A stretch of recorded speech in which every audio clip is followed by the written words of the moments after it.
മുഹമ്മദൻസ് മൗവൽ സംഘടിപ്പിക്കുന്ന അഞ്ചാമത് Mauval cup 2026 sevens football ടൂർണമെന്റിന്റെ logo പ്രകാശനം പ്രൗഢമായ ചടങ്ങിൽ നടന്നു.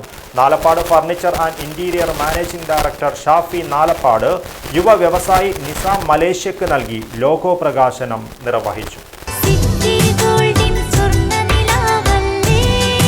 City Gold and Diamonds, Kerala and Karnataka, the glow of purity.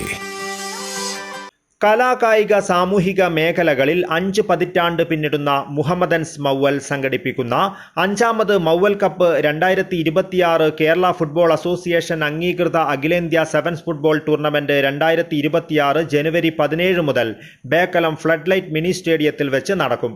ടൂർണമെന്റിന്റെ logo പ്രകാശനം Nalappad furniture and interior managing director Shafi Nalappad യുവ വ്യവസായി നിസാം മലേഷ്യക്ക് നൽകി നിർവഹിച്ചു. പള്ളിക്കര തായൽ മൗവൽ സിർവ അക്വാറ്റിക് സെന്ററിൽ വെച്ച് നടന്ന ചടങ്ങിൽ മുഹമ്മദൻസ് ക്ലബ്ബ് ഭാരവാഹികളും മൗവൽ കപ്പ് ടൂർണമെന്റ് കമ്മിറ്റി ഭാരവാഹികളും നാട്ടുകാരുമുൾപ്പെടെ നിരവധി പേർ സംബന്ധിച്ചു. News bureau, Kasaragod.